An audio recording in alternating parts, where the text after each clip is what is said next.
오늘 주백선교회 큐티 본문은 이사야 61장 1절에서 3절까지의 말씀입니다. 주 여호와의 영이 내게 내리셨으니 이는 여호와께서 내게 기름을 부으사 가난한 자에게 아름다운 소식을 전하게 하려 하심이라.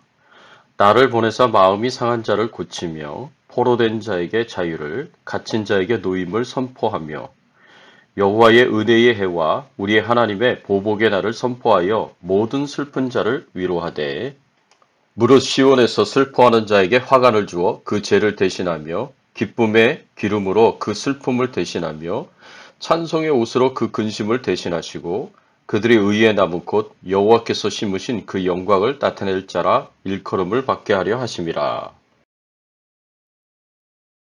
오늘 본문의 말씀을 통해서 우리가 생각해 봐야 할 주제는 우리의 인생의 목적이 무엇인가입니다. 우리가 이 땅에 살아가면서 무엇을 위해서 살아가야 하겠습니까? 오늘 본문은 예수님에 대한 예언을 다루고 있습니다. 예수님은 어떤 목적으로 이 땅에 오셔서 어떤 사역을 하시는지 이미 700년 전에 예언의 말씀을 통해서 알려주십니다. 이 말씀을 함께 살펴보면서 오늘날 우리의 인생의 목적이 무엇인지를 함께 나누어 보기를 원합니다. 우리 인생의 목적이 무엇입니까? 우리 인생의 목적은 가난한 자에게 복음을, 포로된 자에게 자유를 주는 것입니다. 우리는 가난한 자에게 복음을 전해야 합니다. 1절의 말씀에 보면 주 여호와의 영이 내게 내리셨으니 이는 여호와께서 내게 기름을 부으사 가난한 자에게 아름다운 소식을 전하게 하려 하심이라. 나를 보내사 마음이 상한 자를 고치며 포로된 자에게 자유를, 갇힌 자에게 노임을 선포하며.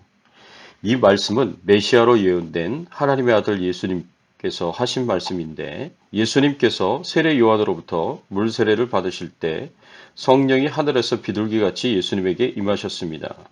이렇게 성령이 함께 하시는 예수님께서 앞으로 자신의 사역이 어떻게 될 것인지를 말씀해 주시는데 가난한 자에게 아름다운 소식을 전하실 것을 말씀하십니다. 여기서 가난한 자는 누구입니까? 재산이 없는 먹고 살기 막막한 가난한 자를 가리키는 말이 아닙니다. 여기서 가난한 자는 물질적으로 가난한 자가 아니라 영적으로 가난한 자입니다. 영적으로 풍요롭지 못하고 메말라 있는 자입니다. 먹지 못해서 기아로 온몸이 바짝 메말라 있는 아프리카의 어린아이들처럼 영적으로 바짝 메말라 죽은 자를 말씀하고 있다고 볼 수 있습니다. 스스로 타락하고 죄악된 삶에서 벗어나지 못하고 죄가 유혹하는 대로 끌려다니며 여기서 벗어날 능력이 안 되는 자를 가리킵니다. 그래서 가난한 자는 자신이 하나님께 내세울 것이 없고 하나님께 죄를 지은 죄인임을 아는 자입니다. 하나님의 말씀대로 살지 못한 죄인임을 스스로 아는 자입니다. 그래서 가난한 자는 영적으로 메말라 있고 강팍해져 있습니다. 그런데 중요한 것은 영적으로 가난한 자는 자신의 이런 모습을 싫어하는 자입니다. 바짝 메말라 있는 자신의 영적인 상태, 아무리 육체적으로 풍요로운 삶을 산다고 하더라도 그 안에서 진정한 기쁨과 즐거움, 행복을 누리지 못하는 영적인 상태, 죄악의 삶을 벗어나지 못하고 죄의 유혹대로 무력하게 끌려다니는 자신의 영적인 상태를 괴로워하고 몹시 싫어합니다. 그래서 영적으로 가난한 자는 이러한 자신의 상태에서 벗어나고자 하나님을 찾고 구합니다. 하나님께서 구원하여 주시기를 간절히 구합니다. 하나님의 도우심 없이는 절대로 구원함을 받지 못한다는 사실을 알고 하나님만을 의지하는 자가 가난한 자입니다. 그러나 이들과는 반대로 자신이 죄인임을 인정하지 않고 오히려 스스로를 의인이라고 여기는 사람들도 있습니다. 자신의 의로움과 선행 때문에 구원을 받는다고 생각합니다. 그래서 예수님을 필요로 하지 않습니다. 이러한 사람은 스스로 죄인임을 인정하지 않기에 영적으로 핍절해 있음을 모르기에 하나님의 구원을 겸손하게 구하지 않습니다. 복음을 받아들이지 않습니다. 이들은 영적으로 풍요로운 자가 아니라 영적으로 교만한 자입니다. 사실은 자신도 역시 영적으로 메말라 있으면서 영적으로 풍요로운 것처럼 생각하여 자랑하는 교만한 자입니다. 그래서 예수님께서는 이러한 가난한 자와 스스로를 의인이라고 칭하는 교만한 자들에 대하여서 다음같이 말씀하십니다. 마태복음 9장 12절의 말씀에 보면 건강한 자에게는 의원이 쓸데없고 병든 자에게라야 쓸데있느니라. 자신이 병들었음을 인정하고 스스로 영적 파산자라는 사실을 인정하고 의사의 도움을 겸손하게 구하는 자가 의사의 도움을 받을 수 있습니다. 자신이 병들었는데도 불구하고 스스로 건강한 자라고 여겨서 의사의 도움을 거절한다면 이 사람은 의사의 도움을 받을 수가 없습니다. 자신이 죄인임을 인정하고 겸손하게 하나님의 구원하심을 구하는 자가 바로 하나님의 도우심을 받을 수 있는 가난한 자입니다. 예수님께서는 바로 이렇게 스스로 겸손하게 죄인임을 인정하고 하나님의 구원하심을 바라는 가난한 자들에게 구원의 복음을 전하시려고 이 땅에 오셨고 실제로 복음을 전하는 삶을 사셨습니다. 그래서 영적으로 가난한 자들을 구원하여 하나님의 자녀가 되게 하시고 하나님 나라의 백성이 되게 하셨습니다.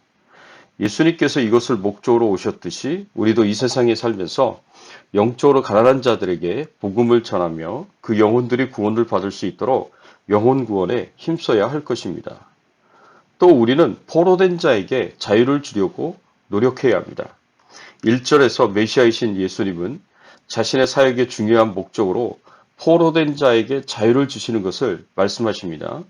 예수님은 포로된 자에게 자유를 주시기 위하여 이 땅에 오셨습니다. 여기서 포로된 자는 우리가 이해하기 쉽게 말하면 사로잡힌 자, 사로잡혀서 자유와 권리가 박탈당한 자를 의미합니다. 누구에게 사로잡혔겠습니까? 죄와 사망에 사로잡혔습니다. 마귀에게 사로잡혔습니다.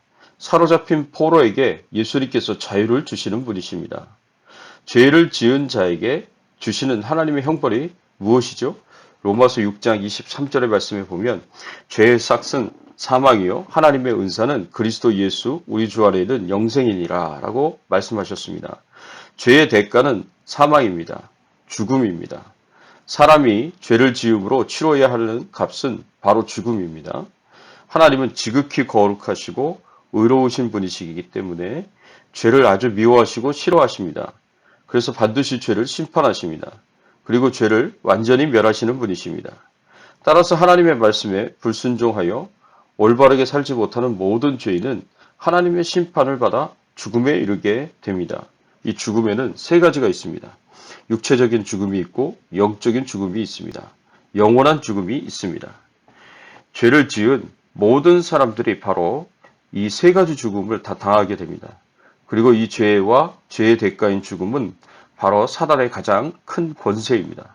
그렇기 때문에 죄를 짓고 죄의 대가인 죽음 아래에 있는 사람들은 모두 사단의 능력과 영향력 아래에 있는 사람들이고 복음에 대하여 영적으로 혼미한 사람들이고 하나님의 말씀에 불순종하는 사람들이고 영적으로 사로잡힌 자들이 됩니다.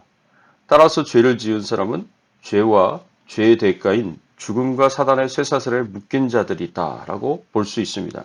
그리고 아무도 죄와 죽음과 사단이라는 이 쇠사슬에서 벗어날 수가 없습니다. 죄와 사망과 사단에 포로된 자는 자신의 힘으로는 절대로 그 쇠사슬을 풀거나 끊을 수가 없습니다. 누군가가 그 쇠사슬을 풀어주지 않으면 벗어날 수가 없습니다. 그래서 우리가 죄와 사망과 사단에서 벗어날 수 있는 유일한 방법은 누군가가 우리를 위하여 그 죄값을 치르는 방법밖에 없습니다. 이것을 가리켜서 구속, 리뎀션이라고 부릅니다. 이 리뎀션이라는 말은 옛날에 전쟁 포로가 되거나 납치가 되어서 노예가 된 사람이 자신이 이 노예의 신분에서 벗어나기 위해 값을 치르고 자유하게 되는 것을 의미하였습니다. 이때 자유를 위하여 치르는 몸값을 영어로 랜섬이라고 부릅니다. 그리고 이렇게 값을 치르고 자유하게 되는 것을 가리켜 구속, 리뎀션이라고 부릅니다.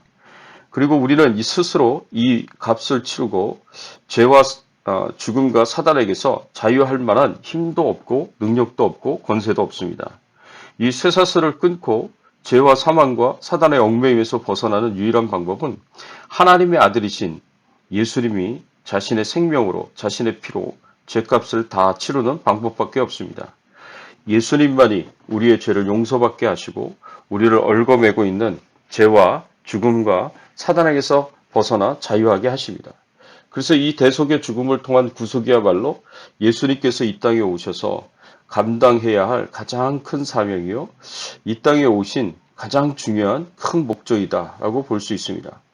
그래서 우리를 위해서 예수님께서 십자가에 못 박혀 돌아가셨습니다. 내가 당해야 할 죽음을 대신 십자가에서 당하셨습니다. 이것이 하나님 아버지의 뜻이었습니다. 그래서 예수님을 믿는 모든 사람들에게 죄를 용서하여 주시고 죄의 대가인 죽음에서 벗어나 영원한 생명을 얻게 하셨습니다. 그래서 예수님께서는 죄와 사망에 포로된 자에게 자유를 주시러 이 땅에 오셨고 십자가의 죽음으로 이 일을 이루셨습니다. 우리는 예수님께서 이미 이루어 놓으신 십자가의 공로를 많은 사람들이 누릴 수 있도록 복음을 전하기만 하면 됩니다. 이 십자가의 복음을 전함으로 복음의 능력으로 사로잡힌 자들이 자유하고 해방할 수 있도록 돕는 삶을 살아야 할 것입니다. 사랑하는 성도 여러분, 이 타락하고 부패한 세상, 하나님을 거부하고 복음을 거부하는 이 세상, 멸망을 향하여 부지런히 달려가고 있는 이 세상은 아무 소망이 없습니다. 희망이 없습니다. 결국 하나님의 심판을 받아 멸망을 당하게 될 것입니다. 사람들의 죄와 사망의 권세에서, 마귀의 권세에서 구원을 받기 위해서 오로지 예수 그리스도가 아니고서는, 복음이 아니고서는 불가능합니다. 이 진리를 알고 있는 사람들이 세상 사람들에게 복음을 전할 책임이 있음을 기억하고 사는 날 동안 부지런히 복음을 전하며 살기를 예수 그리스도의 이름으로 축원합니다. 함께 기도하겠습니다. 하나님 감사합니다. 하나님께서 이 땅에 오셔서 가난한 자들이었던 저희들을 하나님께서 불쌍히 여기시고 긍휼히 여기셔서 저희들에게 복음을 전해주셨고 또 포로된 자였던 저희들에게 자유와 해방을 주시니 감사를 드립니다. 죄와 사망의 권세에서 벗어나게 하시고 자유하게 하시고 사단의 권세에서 자유하게 하시니 감사를 드립니다. 이 모든 것이 하나님의 은혜요 하나님의 축복인 줄 믿고 하나님께 감사드리며 하나님께 영광을 돌립니다. 하나님, 남은 삶 동안에 우리가 예수 그리스도의 십자가의 공로로 많은 사람들이 유익을 얻도록 복음을 전하는 사명 잘 감당할 수 있도록 도와주시옵소서. 하나님께서 은혜 주시고 하나님께서 축복해 주시옵소서. 하나님, 코로나19 바이러스로부터 저희들 가족들을 또 저희들을 안전하게 지켜 보호하여 주시고 또 교회를 안전하게 지켜 보호하여 주시옵소서. 연약한 가운데 질병 가운데 있는 성도님들을 하나님께서 치유하여 주시고 회복시켜 주시고 건강하도록 은혜 베풀어 주시옵소서. 감사드리옵고 모든 영광과 존귀와 찬송을 하나님 앞에 돌리며 예수 그리스도의 이름으로 기도드리옵나이다. 아멘.